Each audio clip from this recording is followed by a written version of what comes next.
主要有就是看到那种竹签呐，就竹签如果说鱼吃到啊，那一定是会死掉的。啊，或者是塑胶袋，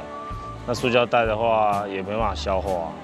这个就对环境会糟。还有保丽龙，对，这一些比较常见的。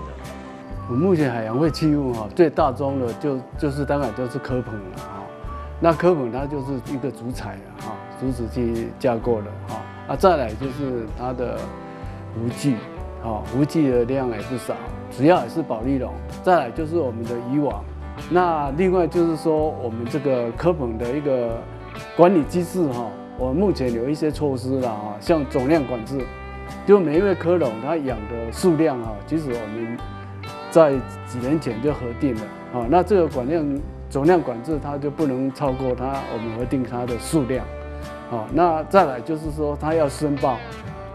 这个申报制度就是它每一年都要向渔会来做一个申报，它养殖的一个棚数那就要做申报。那申报以后，我们后续就会做一个管控。等它养殖完成，它回收的棚数要一样。如果它有少，那一棚就要花3000块。目前大概就是有做再利用的部分有做我们有机肥燃料或者是一些一般的一些肥料。那这个部分呢，我们目前都做了非常的都很健全那另外我们在这2、3年也跟龙崎这个农会，因为龙崎农会它本身就是我们黑竹炭的一个特产的一个农会所以由他们原有的设备它的窑去做我们这些我们所谓的海竹炭。就是利用废弃科架，那我们就是研发出了一些海竹炭的系列商品。那其中可以看到我们的海竹炭的竹醋液，那它这个利用在我们的吸附异味像是我们的厕所，或是说是我们有人在抽烟的话，它都可以有除臭的功能。那另外还有我们的海竹炭的除臭包，我们可以放在衣柜鞋柜它是一个环保，然后可以重复利用，拿去晒太阳都可以重复的使用。掌握施政3分钟，台南进步向前冲。对于海洋垃圾其实坦白讲，各国也都非常的在意，尤其对了让我们这个地球的环境更好。我们台南市从2021年9月开始追踪我们台南市的海废的一个清理，当年度到去年2022年已经清理了将近3000吨，3000多吨，到今年已经清理了将近5000吨那所以说我们一步一步的在做，也希望说让我们的环境更好。那我也希望说这种东西最好是大家不要丢垃圾嘛，就不要丢海洋，不要把垃圾随便丢弃在海洋中这是最好的，免得可能你丢1公斤垃圾，可能要花很多时间才能清理掉。所以呢，因此希望大家最好还是把垃圾带回家丢到正常的地方，不要再丢到海洋里，不要污染我们的海洋。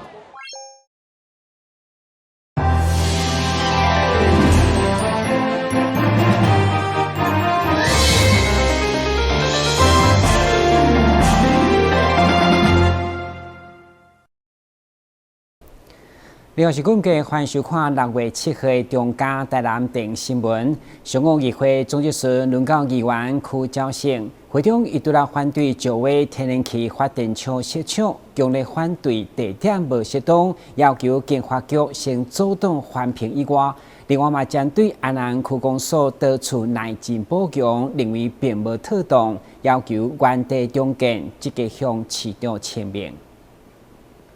因应南科用电需求，石化天然气发电厂拍算伫靠近安南区安定的区域设厂，引发居民抗议。议会日前嘛决议禁止设立，不过因为间目前也咧环境影响评估阶段，所以议员区兆胜伫总质询再次表达，地方不是反对天然气发电，而是地点无适当，要求一定要行动环评。对主市长嘛再次明确表态，甲民意徛做伙。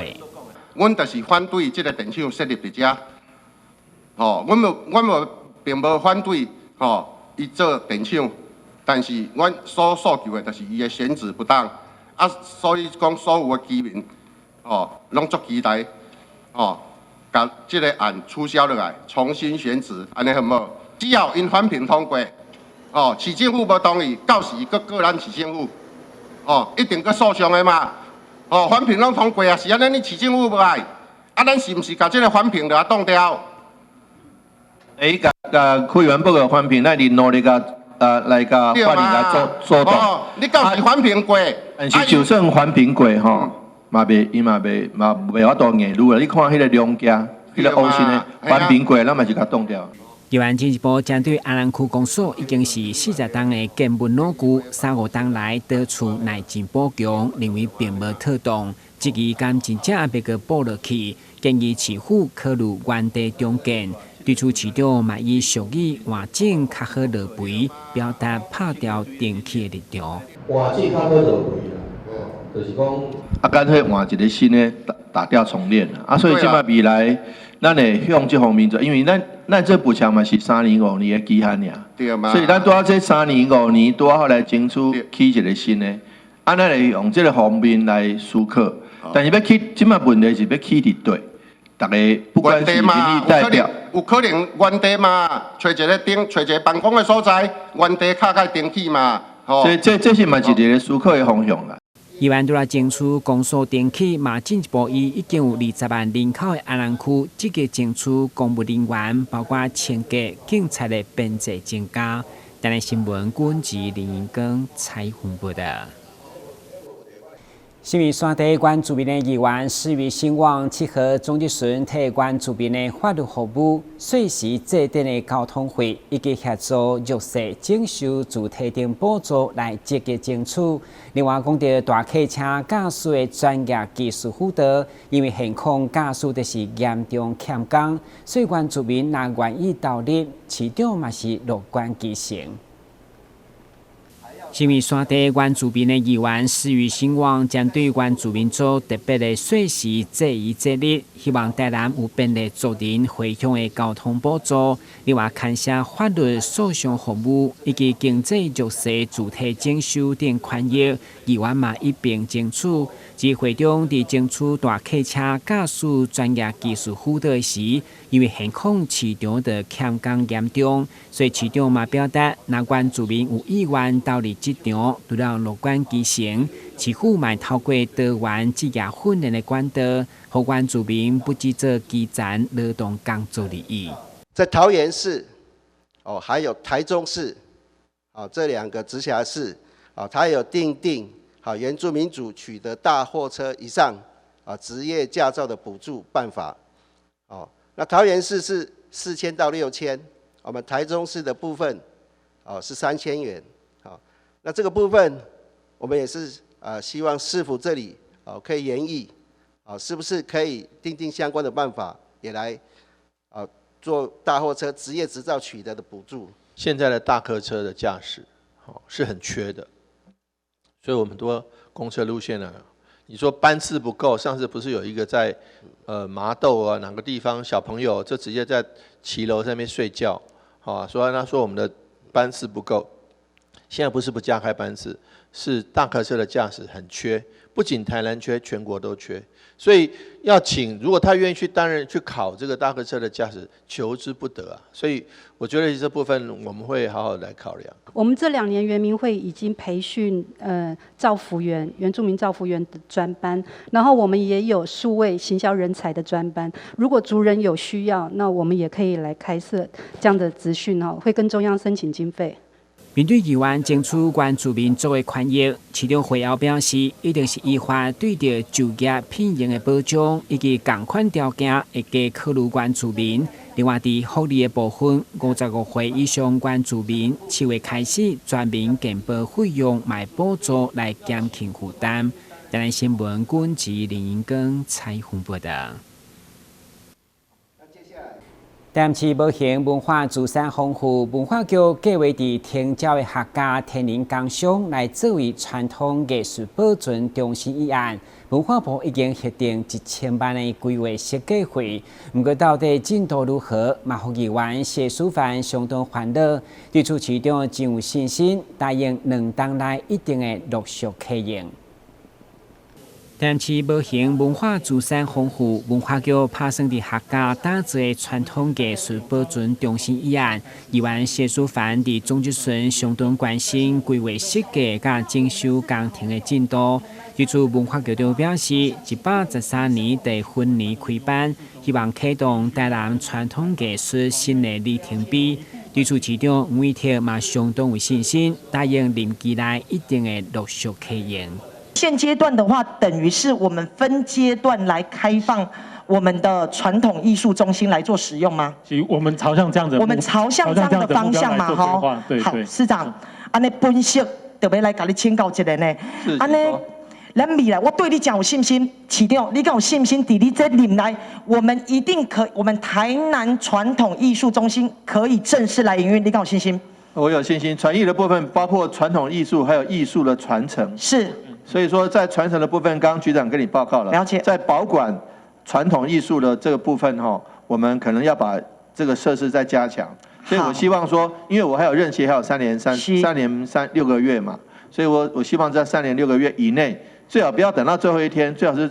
在1-2年内。我们提前嘛，咱的地方，咱的期待，不是讲我们这个传艺中心咱看得到，可是咱用不到。而且不是全部都做好了才一次开放，是要陆续开放。对了，大北门区对传统艺术中心启用的期待，议员进一步希望教育局会当积极甲北门区的学校社团以及社区大学合作来拓展据点，同时透过文化局每一档便利国宝级艺术的作品保存，伫这个中心做到展览、研究、教育推广文化资产的重要目的。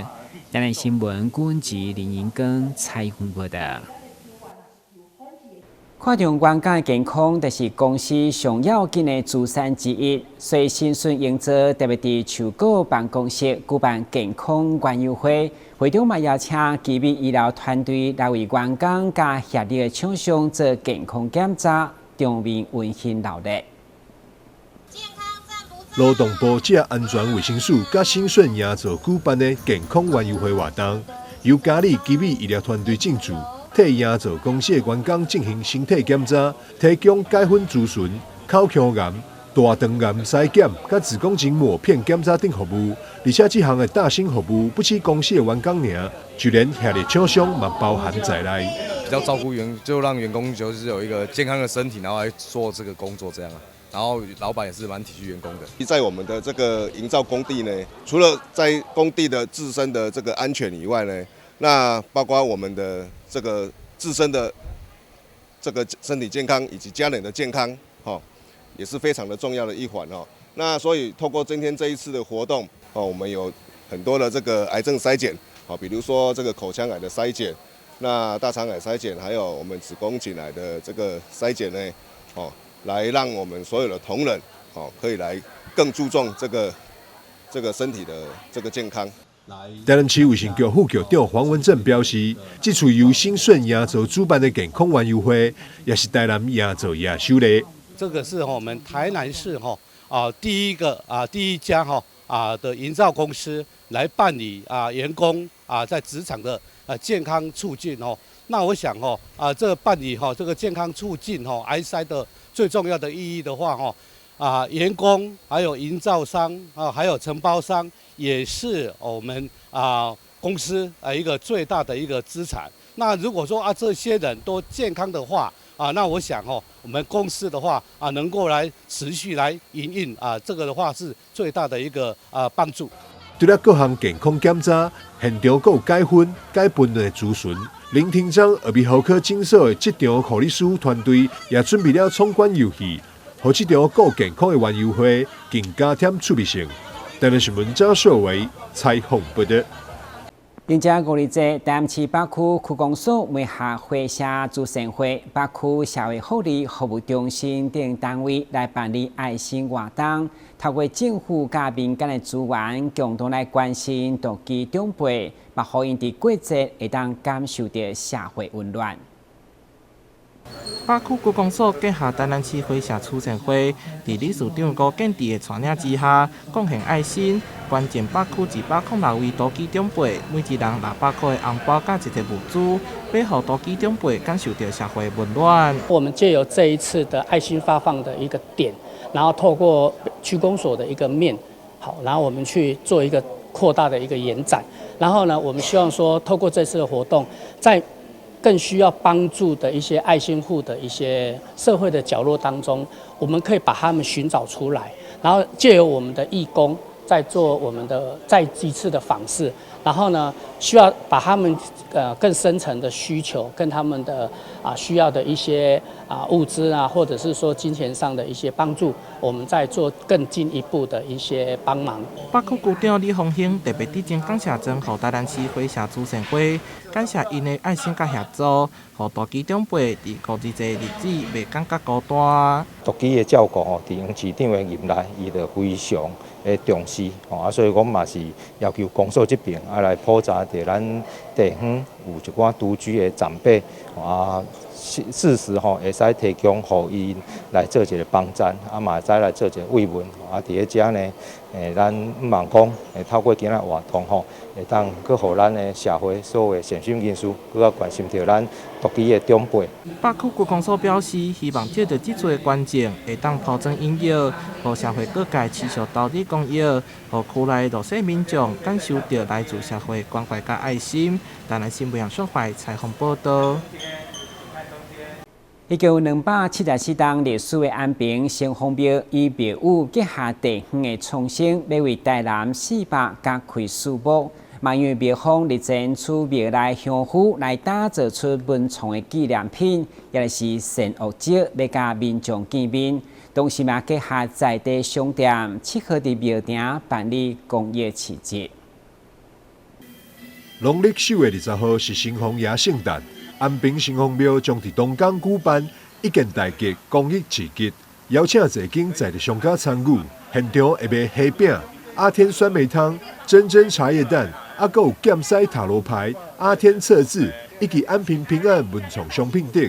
以热烈趣味的方式庆祝新丰生。城隍守护，百事平安。城隍爷的生日，我们明天还有一系列的活动。最主要呢，我们是要透过庙会这样子的活动，让更多人知道庙口也可以变得轻松不一样。未来我们想要在城隍庙的门口开设一些假日市集或是夜晚的市集，让群众可以来安平喝喝咖啡，然后来亲近一下城隍庙。因为我们小时候大家都说城隍庙很恐怖，都会听到鬼吼鬼叫的声音。我们也希望透由这样子的活动，让更多人能够来亲近一下在地的一些民俗风情，来体验看看。为我们安平400这边做这样一系列的一个发表，那今天我们也感谢我们罗慧老师还有我们韩东老师2位大师把他们作品呢融入在我们安平的一个小吃上面就是我们用我们那个虾饼就是我们鸿运虾饼让大家能够安平平安那这边也感谢我们的那个安平平安我们火锅老师也结合我们做一个320的一个发表。伫这撮市集内底，阁会当看到设计画像出自新丰爷掌管灵感神路的320，而且制作材料更是向安平新丰跋杯温泉所来。在跋杯同意之后，取了这个庙中的第3中间那个钟炉，把香灰取出来，结合陶炉做这个320。那这320呢，就是说就像那个我们看到了这个城隍爷的精神其实勿以善小而不为，勿以恶小而为之。不止320武创意，就连虾饼外包装嘛真有艺术。庙方特别邀请到书法大师王海峰以及水墨画家罗慧来帮忙创作。这一次很高兴，又刚好又跟这个虾饼做结合，所以就红色的虾饼就取其鸿运的意思，所以到安平买虾饼吃鸿运。跨越过境，大家对他们虾饼的一个就是喜爱的。我相信，在我们城隍爷的面前城隍庙的面前，我们一起来恭喜我们这个龙虾。有别以往新丰庙予人严肃佮敬畏的感觉，庙方发挥创意，举办一件大吉公益市集，结合美味、创意、艺术，庆祝新丰爷圣诞，也为宣传台南400拍出头阵。台南新闻张硕维采访报道。家属担市县北国小校门3分钟地来到咸水溪边，学校为维护咸水溪环境，师生共同发挥创造力，甲组织基金会利用25000个橄榄瓜，打造出一座艺术墙，嘛，互原本生活当中的本色重新有了新生命。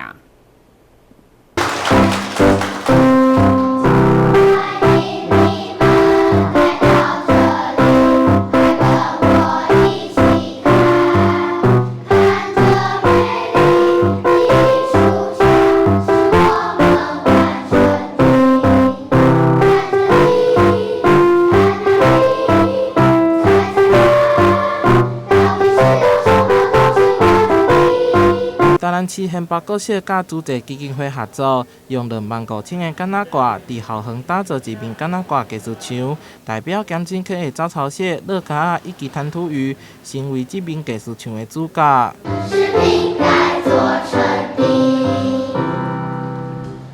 县北国小师生开了将近4个月的时间，合力完成这面橄榄瓜艺术墙。学校特别举办艺术墙的发表会，市长恩伟体也特别来到学校，甲教育局长陈新辉甲师生斗阵完成最后的橄榄瓜创作。这个是非常非常好的一个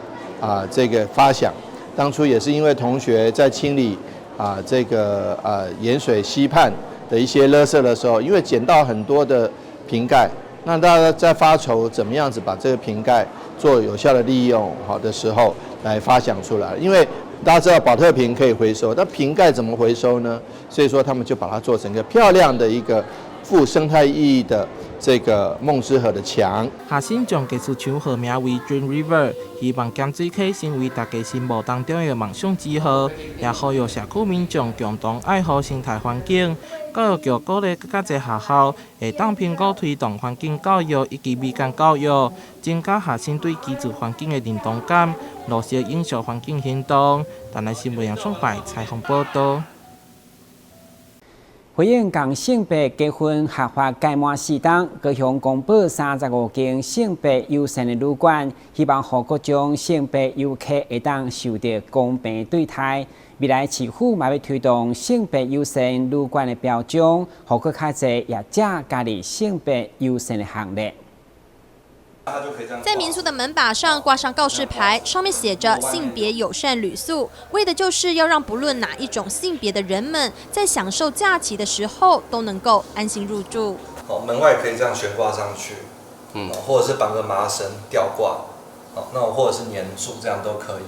一直以来，高雄市政府对于性别平权相当重视，而高雄不但是第一个推动伴侣住记的城市，还有全国最大的彩虹地景，更在2022年成立性别平等办公室。考量到许多人在旅游时曾经因为性倾向而有不愉快的住宿经验，因此高市府观光局特别选在同婚合法4周年的日子，公布高雄首波 LGBTQIA 性别友善旅宿35家，并率先全国在高雄旅游网官网设立性别友善旅宿专区，未来更计划推动性别友善旅宿标章。当你到柜台的时候，你表明你是同志的身份，他不会露出很奇怪的眼神。好，那这些友善的旅宿业者，他们从接待一开始，他们就会把